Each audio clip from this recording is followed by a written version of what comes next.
Today I will show you a crime, biography, drama film from 2008 titled Changeling.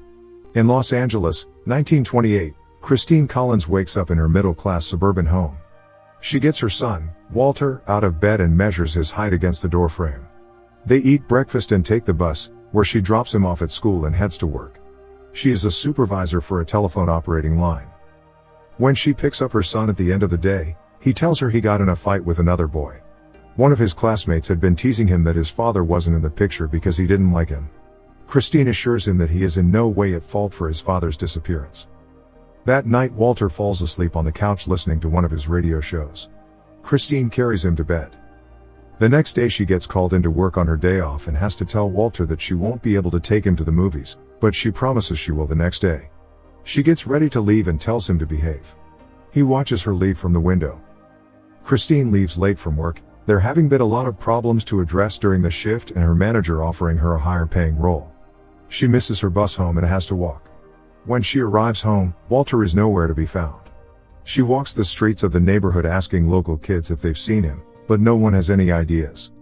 Christine calls the police to report her son missing, but they tell her it's department policy not to file a missing persons case for children until they've been missing for 24 hours. She begs for their help, but they tell her there's nothing they can do until the morning. 2 weeks after Walter goes missing, Reverend Gustav says his regular prayers for her at his church where his services get broadcast over the radio. He makes it clear that the only reason Walter has not yet been found is because of the incompetence of the L.A.P.D. Christine uses her breaks at work to check with the missing persons department about her son, and her boss notices. In Illinois, a man and a child presumed to be his son eat at a diner. When it comes time to pay, the man explains to the owner that he forgot his wallet at home. He tells him he'll just be 10 minutes going to get it, and his son will stay at the diner for collateral. If he isn't back in 10 minutes, the owner is free to call the police. After several hours without the man's return, that's exactly what the owner does. Police show up at Christine's work to inform her that they've found her son and will be taking her to the train station to meet him. Christine rushes past the press on the platform to her son, but when she comes face to face with the boy, she realizes he isn't her son. She tries to explain this to the police, but they try to convince her that she's just in shock and the boy has gone through a lot of changes due to the recent trauma. They convince her to take him home on a trial run and see how she feels in a few weeks. Christine takes the boy home and feeds him dinner. She leaves him alone to take a bath, and the boy slips and she rushes in to check on him. She notices that unlike Walter, this boy is circumcised, and she pulls him out of the tub and over to the door frame where she keeps track of Walter's height. This boy is 3 inches shorter than Walter was the last time she measured him. She returns to the police station the next day to confront them with her evidence, but they refuse to believe her, and on top of that, they refuse to keep looking for her son because they've technically already found him. The police captain accuses her of trying to return Walter to the state so she doesn't have to deal with her responsibilities as a mother. The police captain sends a child specialist to Christine's home, and when he first arrives, Christine thinks he is there to help her. She soon realizes the police sent him there to try to explain away all of the physical changes in the boy. The specialist tells her that children's growth has been known to be affected by traumatic situations and that the man the boy was with likely could have circumcised him. Christine calls the police captain to complain that the specialist had her parade around her neighborhood with the boy and get confirmation from all of her neighbors that he is her son. She tells him she wants to refute the report that Walter has been found. The boy refers to her as mommy and she loses her temper, throwing a plate of food at her wall and screaming at him, telling him that she knows he isn't her son. She sends him to his room. That night she goes to the boy's room to apologize for being angry earlier, and she tries to convince him to go with her to the police to admit to them that he is not Walter. Reverend Gustav calls Christine the next morning to introduce himself and ask her if she's read the paper yet. She says she hasn't, and he invites her to meet with him to discuss that morning's article. She reads that the specialist reported to the press that he evaluated the child and there's no doubt that he is Walter Collins. The Reverend tells Christine that he believes her, and that this is all just a ruse by the L.A.P.D. to avoid the embarrassment of being wrong about finding her son. He tells her that he has made it his life's mission to expose the corruption of the L.A.P.D. He makes it clear that he intends to help Christine fight the police. Christine takes the boy to the family dentist and he tells her that this boy's teeth are not the same, and they couldn't have gotten that way without him undergoing an operation, which he can clearly see the boy has not had. The dentist agrees to put this statement in writing and potentially testify in court. Christine takes the boy to his school where his teacher doesn't recognize him and the boy is unable to remember where his assigned seat was. The teacher also agrees to write a statement and testify in court if it comes down to it. Christine gives a statement to the press letting them know that this boy is definitely not her son and that she has physical proof and several professionals willing to testify. An officer standing nearby reports to the police captain that Christine is talking to the press and he demands that she be brought to the station through the back entrance. The police captain scolds Christine for trying to embarrass the police department in front of the press and again accuses her of just trying to get rid of the boy. He asks if she is determined that this boy is not her son, and when she says yes, he calls in several people to restrain her and admit her to a mental hospital. Upon arrival, Christine is painfully hosed down and searched, and she tries to convince them that she isn't crazy. They don't believe her and won't let her speak to the head doctor or make any phone calls. She is forced to share a room with a disturbed woman who is not pleased by Christine's company. Detective Ibarra is sent out to a ranch to investigate a case where a child has illegally immigrated to the States. On his way, he comes across Gordon, whose truck has broken down on the side of the road. Ibarra asks if he needs any help, and when Gordon refuses, he asks for directions to the ranch.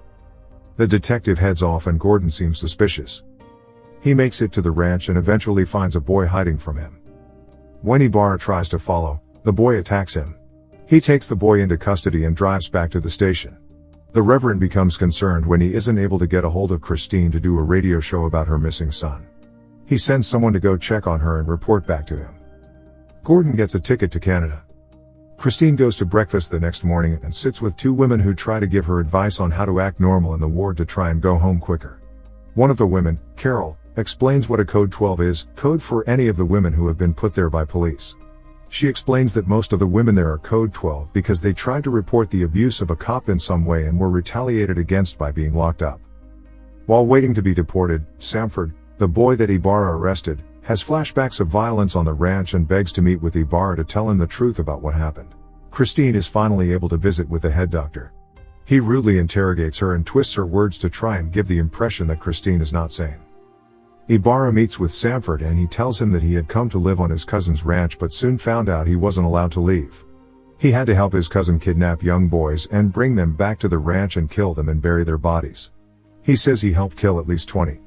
Ibarra gives Samford a stack of photographs of missing boys and makes him pick out any that he recognizes as being victims on the ranch. Samford identifies most of the boys, one of them being Walter Collins.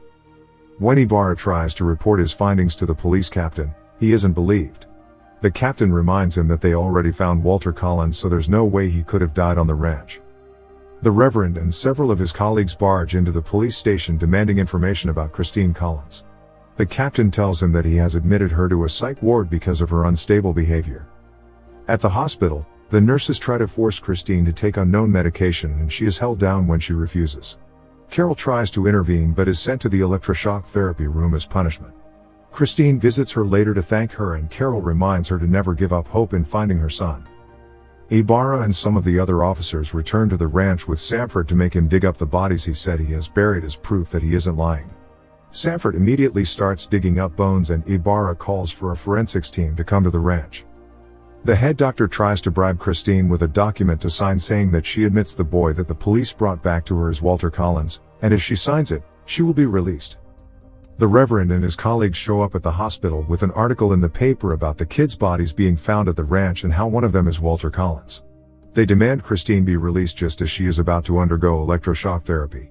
Christine is set free and runs out onto the street where she hears a paperboy talking about the article. She almost faints, but the Reverend follows her outside and catches her. The police chief meets with the captain to scold him for his carelessness and tell him to accept Walter Collins as one of the dead boys found at the ranch so that the public will stop asking questions and eventually the whole situation will go away.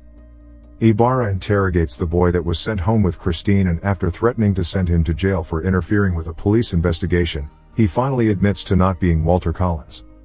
Gordon makes it to his sister's house in Canada and asks if he can stay with her for a little while. She agrees and he goes upstairs to clean up in the bathroom. The sister's husband calls the police and they come arrest him and bring him back to America to face trial. The Reverend is able to get the best attorney in the state to represent Christine in her case against the state of California pro bono. The three of them return to the hospital with a warrant to release all women being detained under Code 12. The women are released. The mayor visits with the police chief to scold him for the ongoing scandal. He tells him that he is up for re-election this year and he needs for this entire mess to disappear. He suggests forcing the captain to take the public blame for the situation. Outside of the courthouse, there is a massive protest in support of Christine against the police department. Inside, they are unable to start the case because none of the members of the police department have shown up. Christine's lawyer tells her that they didn't show up because they didn't want the case on public record. He takes her across the street to where Gordon's trial is being held. Gordon decides to plead not guilty to killing all of the boys on his ranch.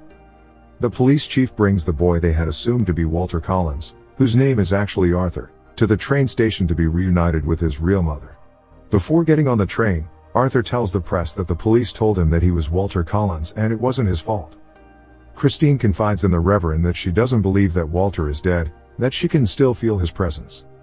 Both trials end, the result of the one against the police department being that both the police captain and the police chief are forced to step down from their positions, and there is to be a change in policy in how citizens can be admitted to psych wards. Gordon is charged as guilty and sentenced to death. Before being taken away, he tells Christine that he didn't kill her son. 2 years later, while Christine is at work, her lawyer comes to visit her and tells her that Gordon has asked for her to visit him before he is executed so that he can tell her the truth about what happened to her son. When she arrives, Gordon says he's changed his mind and doesn't want to talk to her because he doesn't want to go to hell. Gordon is executed by hanging 2 days later. 5 years later, Christine is invited out by some of her work friends, but she declines because she has some things to catch up on in the office. Her boss asks her out to dinner and she declines, but she suggests they get dinner the following evening instead. She gets a call from Mrs. Clay, another woman whose son had been kidnapped and taken to the ranch. She tells her that the police have found a missing boy and that she wants her to come down to the police station to see him. Christine arrives to see that the boy is Mrs. Clay's son, David, not Walter. They watch the boy be interrogated by Ibarra about what happened to him on the ranch, and he tells about how he was able to get away because Walter and another boy had made an escape plan for them. When David gets stuck in the fence while Gordon tries to come get him, Walter decides to turn back for him and help release him from the fence. They all run off in different directions. David is reunited with his parents and Christine tells Ibarra that she thinks that Walter could still be alive. She says that David didn't see him die, and he could have been just as successful in running away. The end.